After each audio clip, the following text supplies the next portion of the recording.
Pensiun itu adalah perjalanan yang kita nggak tahu kemana. Tergantung kita mau jalan kemana. Kalau salah arah, tersesat, selesai udah. Ya, jadi pertama sehat. Ya, sehat dijaga kesehatannya. Oke, setuju itu. Kedua adalah bagaimana mengubah gaya hidup. Oke, apa yang dirubah gaya hidup? Kadang kita pada saat posisi di atas kita lupa diri. Oke. Kalau saya justru harus mawas diri. Oh. Saya melihat celah Apa yang dilihat dengan sebuah handphone kita bisa menghasilkan foto produk sekelas di DSLR. Bagaimana untuk motret kopi itu bisa lebih bermakna dilihat hasil gambarnya. Bagaimana kopi panas kita foto menjadi sebuah objek yang bagus dipakai handphone.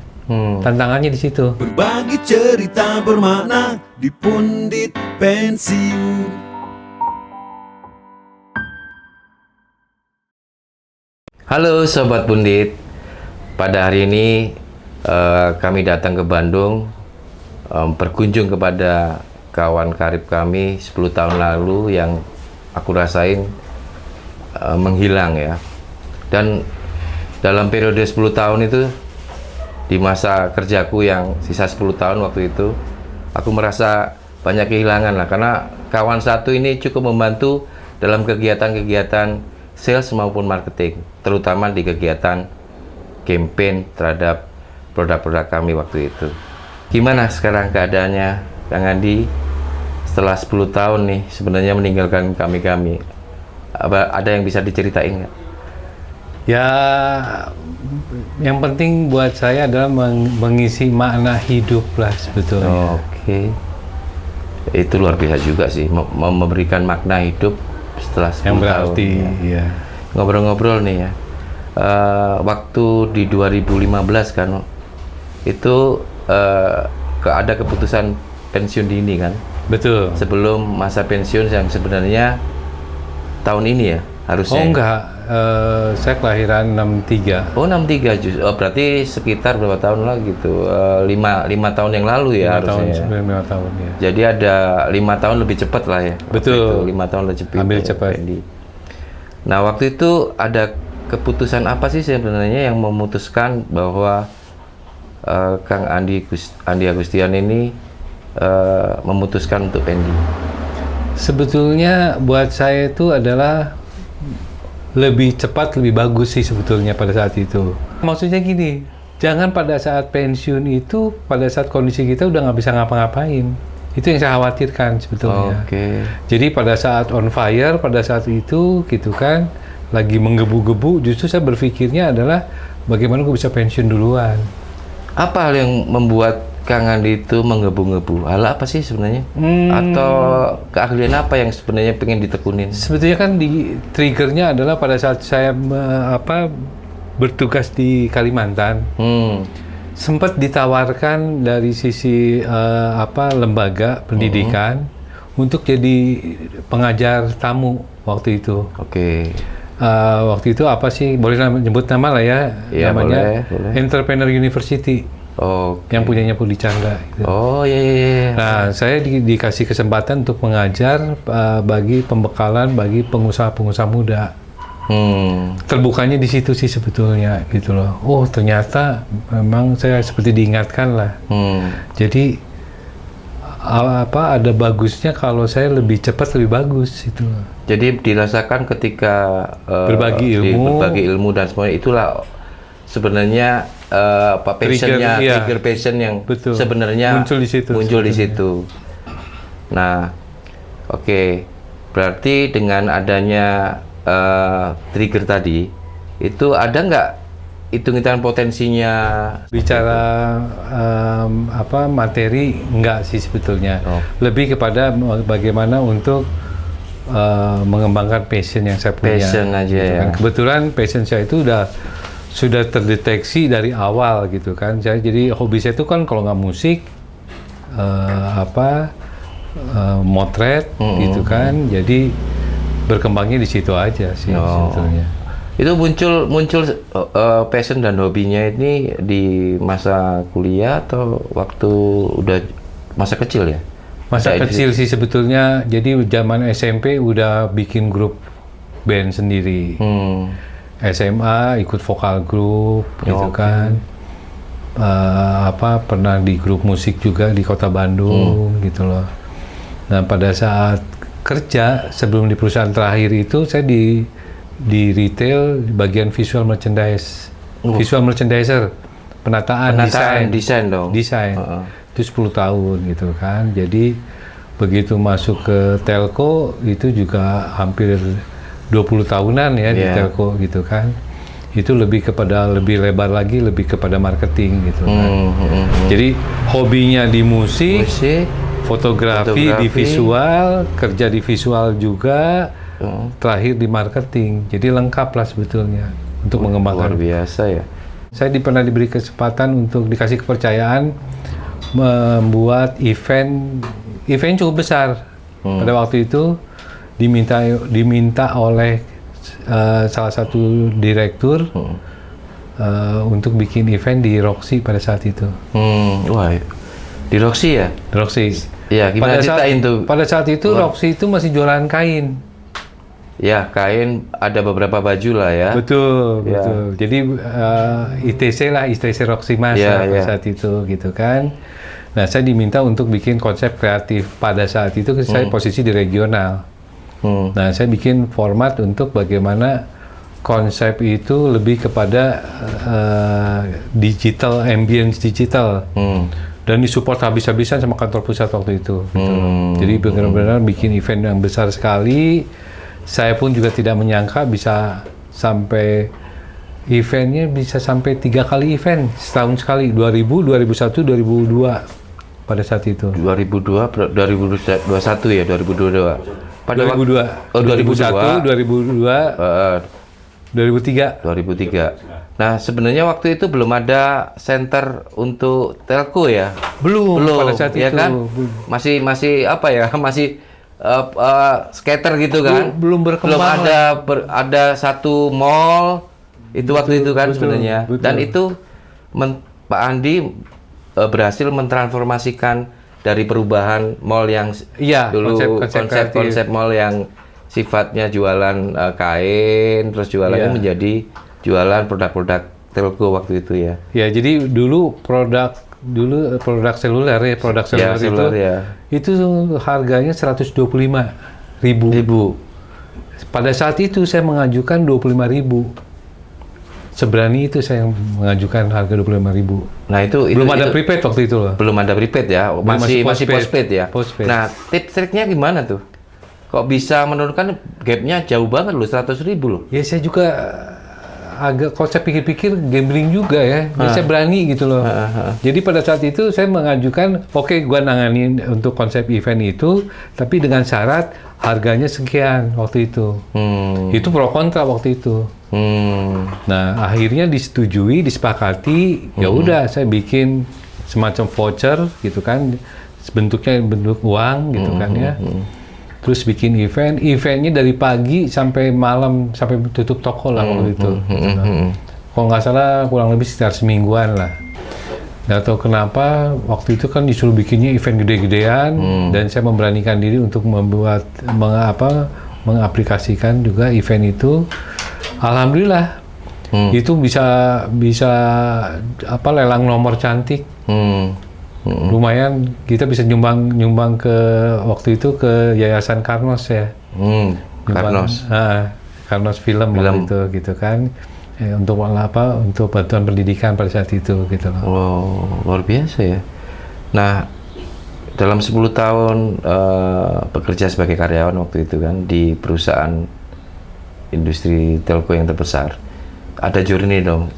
Ya kan, journey-nya misalkan posisinya sekarang ngomongin daerah Roxy, ceritanya pasti posisi di apa tuh? Marketing kan? Marketing komunikasi. Nah, Anda setauku ada pernah di Kalimantan, pernah di ini? Ya, sempat di Kalimantan pun juga pernah bikin sesuatu juga.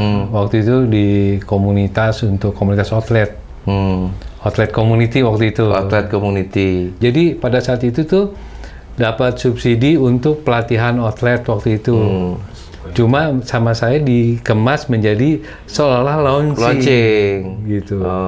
Kalau di kafe itu kalau misalnya kita pakai pagi sampai siang itu kan murah kan. Betul. Kalau malam mahal kan. Mahal pastinya. Kita bikinnya pagi, jam 8 pagi. Ini jam 8 pagi nih. Jam 8 Diki. pagi. Tapi kelihatan agak malam gitu lama-lama. Iya, karena kan di dalamnya gelap. Di dalam gitu. gelap. Memang dikondisikan seperti di gitu. malam ya. Luar biasa. Nah, jadi pada saat itu antusias dari outlet pun juga sampai ngantri. Biasanya kan kalau bikin training outlet kan susah banget. Susah banget memang datanginnya. Karena mereka kepentingannya kan cari duit ya kan jualan. Iya, kita seminggu sebelumnya itu registrasi. Kita bikin ada launching namanya Rockstar gitu kan ya.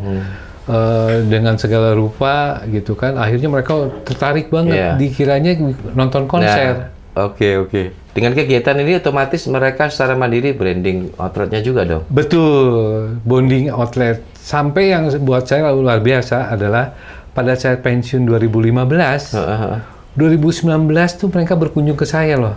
2019? Udah 4 tahun ya? Sudah 4 tahun, sudah nggak di perusahaan, itu. Tapi masih bondingnya itu, ya itulah namanya komunitas. Komunitas ya, iya. Betul juga. Suka dukanya harus selalu saya juga diikat dalam persaudaraan. Nggak juga ya, misalnya dinasnya udah selesai gitu kan ya, emosional bonding dengan mereka itu masih tetap kompak. Luar biasa. Iya sih, memang dulu penting banget kan untuk membuat komunitas dan susah banget. Dan satu hal pada saat dari perusahaan namanya Outlet Community, satu-satunya lah saya yang membedah mereka menjadi mengemas, mengganti jaketnya menjadi Rockstar itu ya. Pertama kali itu. Iya, pertama kali ya. Iya, luar biasa. Dan itulah kreativitas waktu Kang Andi di sana ya. Betul. Kreativitas gimana caranya membuat outlet ini mudah kita memberikan training, product knowledge dengan cara-cara yang tadi ya. Betul. Membuat komunitas dan sebagainya. Ya, yang pasti out of the box lah. Iya, luar biasa. Nah, ada lagi nggak Kang Andi setelah di Kalimantan? Banyak sih sebetulnya yang saya lakukan tuh, misalnya untuk BlackBerry Community saya pernah bikin juga. Sebetulnya sederhana aja sebetulnya kan, daripada antrian di kantor itu membludak. Panjang. Karena pada saat itu kan handphone berbasis data kan yang mempelopori kan BlackBerry. Betul. Pertama kali ya. Betul. Jadi masalah penggunaan, masalah macam-macam gitu kan ya. Akhirnya saya berinisiatif untuk membentuk komunitas BlackBerry waktu itu gitu loh. Alhamdulillah. Responnya bagus juga. Kegiatan journey selama 10 tahun lah di perusahaan telekomunikasi. Apa menurut Kang Andi yang paling berkesan dan bisa membuat inspirasi lah ke kawan-kawan pundit? Ya sebetulnya kalau saya sih lebih mengoptimalkan otak kanan kali ya. Otak kanan itu lebih ke kreatif dong. Iya. Jadi saya berpikir mengoptimalkan adalah bagaimana untuk bisa mengoptimalkan apa yang saya punya itu kreativitas. Itu sih sebetulnya yang bikin saya bisa kemana-mana tuh. Walaupun tidak di perusahaan besar juga gitu kan ya.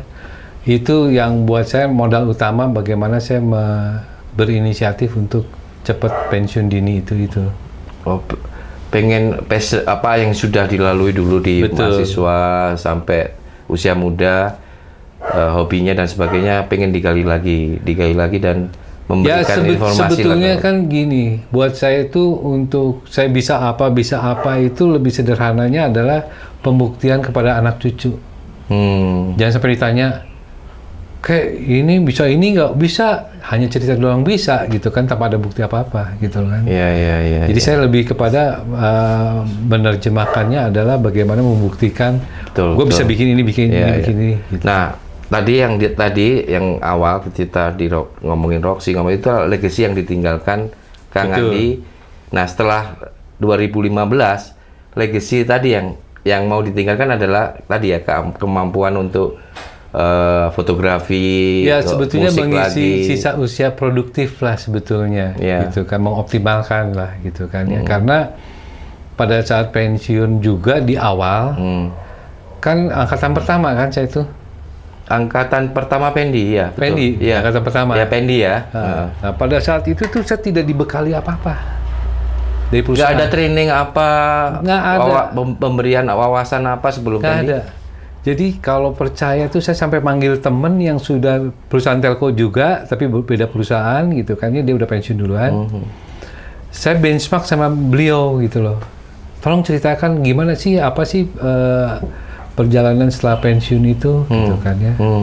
Intinya itu adalah masa kerja dengan masa pensiun itu berbeda.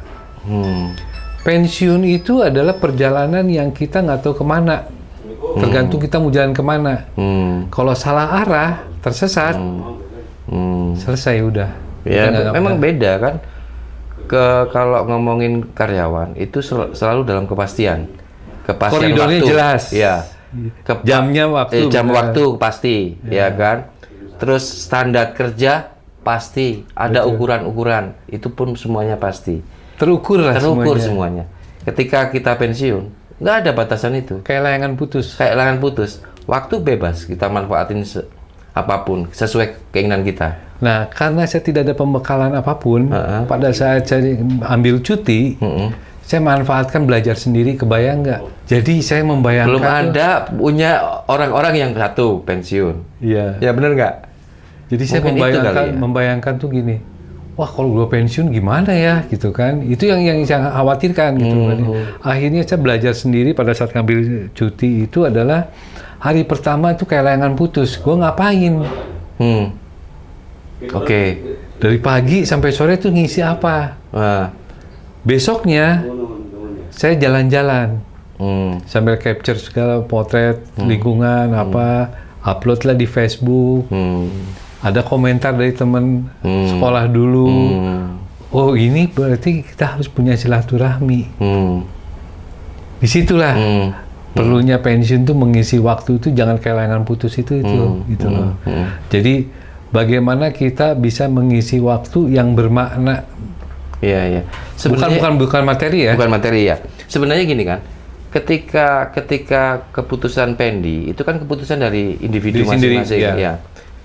Masa sih nggak dipersiapkan apa dulu, mentalnya dulu atau apanya dulu? Ya mentalnya itu sebetulnya. Mentalnya tuh nanya ke teman itu. Oh, waktu sebelum memutuskan nanya ke teman. Iya, nanya ke teman. Seperti apa keadaannya? Iya, sampai berapa jam? 2 jam lah saya diskusi, ngobrol gitu, saya gali apa-apa aja gitu kan ya. Akhirnya saya punya kekuatan dan kepercayaan diri untuk udah waktunya memutuskan waktu itu. Ini, ya, jadi pertama sehat. Ya, sehat dijaga kesehatannya. Setuju itu. Kedua adalah bagaimana mengubah gaya hidup. Oke, apa yang dirubah gaya hidup? Ya, di perusahaan kan kita rutin. Semuanya kan fasilitas. Iya, ya handphone kan? aja dapat. Handphone aja dapat, ya kan? Fasilitas kesehatan. Ada SPJ kalau kita bepergian. Betul. Nah, ketika nggak ada, apa yang sebenarnya yang gaya hidup yang harus itu dirubah? Maksudnya gaya hidup sederhana. Maksudnya gini. Jadi kebetulan saya itu tinggal di tengah kota. Apakah perlu kendaraan? Nggak perlu kan? Betul. Ya, jadi itu yang diminimalisasi. Salah satunya gitu kan. Jadi karena buat saya itu kebetulan anak-anak saya sudah pada besar, sudah berkeluarga. Anak saya 2 berkeluarga semuanya gitu kan ya. Kita tinggal hidup berdua aja. Apalagi sih? Iya. Itu butuh suatu keberanian menurut gua memutuskan Pendi. Saya berpikir dulu perusahaan telco itu nggak jauh dari 10 tahun. Saya berhitung. Oh, berhitung waktu itu. Coba sebelum telco pager lah. Berapa tahun? Iya, terus ada lagi apapun apa namanya yang AMPS juga sama ya. Saya berhitung 10 tahun. Justru jadi pada saat di 2015 itu posisi puncak tuh saya kepikirannya malah berbeda. Oh, cara pandangnya malah beda. 10 tahun life cycle-nya malah. Kadang kita pada saat posisi di atas kita lupa diri. Oke. Kalau saya justru harus mawas diri. Oh. Ya. Gitu. Karena potensi di atas itu kecenderungannya akan turun dibandingkan kecenderungan tetap sustain. Nah, tadi begitu persiapan pensiun kan sehat. Kedua gaya hidup gitu kan ya. Terus yang ketiga ini adalah bagaimana bisa menyeimbangkan kualitas hidup. Dengan cara apa itu menyeimbangkan kualitas hidup? Ya mengisi kegiatan yang bermakna, yang positif. Ya kan keseimbangan itu kan, jadi begitu kita pensiun itu kan keseimbangan kan? Betul. Gitu loh. Artinya bagaimana sosialisasi sosial, ketemu silaturahmi sosial, diperbanyak hal-hal yang sifatnya ketemu orang, ya, ngobrol, teman-teman diskusi, alumni macam-macam lah ya, teman-teman gitu lama. kan, ya. Gitu kan. Nah, sisanya adalah mengisi kegiatan yang bermakna. Makanya untuk mengisi berbagi ilmu ini, gitu. Berbagi keilmuan. Oke, nggak ada lagi selain itu. Misalkan pendekatan ke agama itu penting nggak? Oh ya, penting lah itu. Oh, itu kan. Kalau agama itu kan nggak perlu dipertanyakan lah. Iya. Masing-masing punya pegangan. Ada satu hal buat saya pada saat pensiun tuh. Sebelum pensiun itu kan keluarga di Bandung, saya di Jakarta. Itu seminggu sekali kan ketemu keluarga. Nah, jadi punya waktu Sabtu Minggu lah quality time-nya gitu. Nah, pada saat pensiun, anak saya udah pada besar. Iya. Waktu saya banyak, anak saya terbalik-balik ya. Nah, kita mulai masuk ke ini, Bro, ke ngomongin tentang setelah Pendi ya. pensiun. Ya, setelah pensiun. Nah, setelah pensiun ini aktivitas lu ngapain aja nih? PR yang setelah pensiun itu adalah bagaimana membuat personal branding. Personal branding cukup penting. Kalau kita di perusahaan, Hendro perusahaan Anu, oh Hendro ini, Andi ini. Tapi setelah pensiun, kita tuh percaya diri kita itu karena kita di bawah naungan perusahaan besar kan. Ketika kita keluar dari perusahaan perusahaan besar tersebut, ya siapalah kita? Siapa? Ya, lu siapa gitu? Yang ya balik merasakan lagi itu. kan. Lingkungan kita kan lingkungan baru. Lepas dari jaket dan payung besarnya tadi, perusahaan tadi. Oke. Kita bikin personal branding itu harus merintis dari mana? Misalnya Hendro apa? Hendro Pundit. Nah, untuk sosialisasi Hendro Pundit itu seperti apa? Oke. Itu personal branding itu namanya personal branding. Betul. Makanya gue bikin adalah karena gue di fotografi, ya gue pakai embel-embel numotret. Oke. Passion yang kita tuju itu harus menempel gitu kan, makanya Andi numotret. Oh, iya. Oke. Apakah itu gampang? Susah juga. Luar biasa, itu perlu proses kan, Bro. Betul. Untuk membangun apapun yang kita bangun perlu proses. Pada saat saya menekuni untuk di bidang fotografi, saya ikut seminar digital yang ngebuka itu Ahmad Heriawan, gubernur di Bandung dulu ya. Setelah beliau turun, saya mendekati ke beliau, saya sampaikan apa yang saya punya, visi misi tentang UMKM. Beliau tertarik, dia disposisilah ke kepala dinas. Dari perjalanan itulah saya diangkat menjadi pengajar wirausaha baru bagi UMKM di Jawa Barat. Setahun di situ. Saya ngajar lah setahun di situ, ngajar mengenai branding, packaging gitu. Kebetulan saya punya passion juga di situ, punya skill di situ juga. Ya, memang packaging itu menurut Bro penting juga ya dalam kemasan itu UMKM, perlu banget. Kemasan, betul. Iya, memang sih. Gitu. Perlu nggak sih sebenarnya kemasan itu mahal atau apa gitu untuk mendukung produk nggak kita? perlu mahal, tapi yang penting enak dilihat. Warna, font. Oh, itu ya kuncinya. Kuncinya. Oke, ya. Logo, saya diberi kesempatan untuk mengajar di wirausaha baru, karena targetnya waktu itu berapa ratus ribu lah dari target provinsi itu. Jadi saya dikasih kesempatan, akhirnya saya bisa berinteraksi dengan para UMKM. Disitulah saya bisa memahami melihat peluang apa sih yang bisa dikembangkan. DNA saya digital. Betul. Ya, hobi saya fotografi. Begitu saya setelah selesai bertugas mengajar gitu kan, ya saya memberanikan diri untuk bikin kelas motret pakai HP. Bukannya itu menurunkan skill setmu, Bro, dari keahlian memotret dengan ini kok beralih. Saya melihat celah dengan itu? sebuah handphone kita bisa menghasilkan foto produk sekelas di DSLR. Ya contohnya lah ya. Jadi gini, saya ngasih contoh produk kopi misalnya, gitu. Bagaimana untuk motret kopi itu bisa lebih bermakna dilihat hasil gambarnya. Saya taburkan biji kopi di di sampingnya, di sisi tengah-tengahnya gelas. Bagaimana kopi panas kita foto menjadi sebuah objek yang bagus pakai handphone. Tantangannya di situ. Jadi gini, alat itu hanya sebuah alat lah.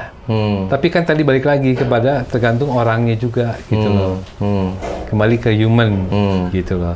Mau pakai bajai kek, mau pakai Mercy kek, Tapi tujuannya sama. tujuannya sama, Ya, efektifnya lebih beda. nyampe juga sebenarnya. Tergantung orangnya berarti kan. Oke, Gitu, tergantung biasanya. orangnya. Gitu. Jadi yang penting hasilnya kurang lebih mendekati. Tidak 100% sempurna lah ya. Iya, Gitu loh. Jadi saya menyiasati teknik latar belakang untuk motret biar kelihatan asap, kasih rokok aja di belakangnya. Kalau nggak obat nyamuk. Supaya kelihatan ada asap. Asap. Akhirnya si peserta tuh, oh kalau kayak gitu gampang.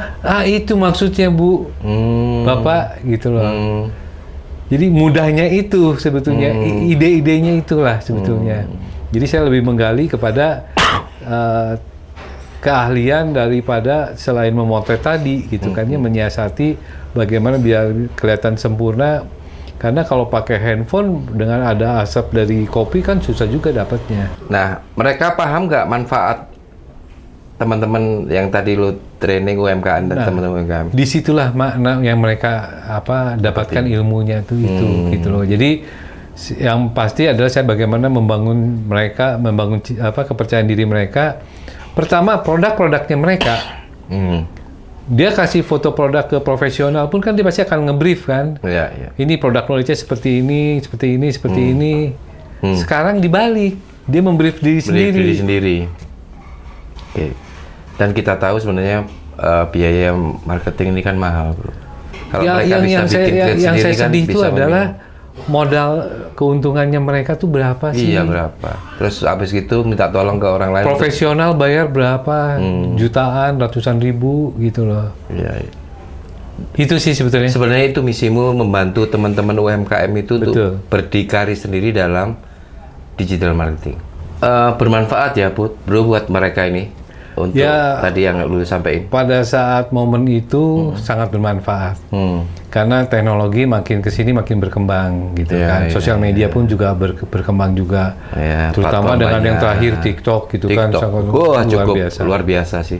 Jadi sangat diperlukan bagi para UMKM bagaimana bisa meningkatkan kualitasnya mereka terhadap produk itu untuk mendokumentasikan sehingga foto produknya itu bisa diminati di market. Kalau gambarnya jelas, ya kan? Clear, penjelasannya produknya itu bagus gitu.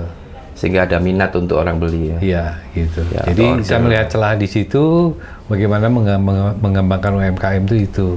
Tantangan saya adalah dengan handphone yang ala kadarnya bisa hasil bagus. Iya. Ada hal-hal yang sifatnya berkesan atau lucu lah, Bro, yang bisa lu ceritain ketika lu mengelola UMKM itu atau mengajari, mentraining mereka?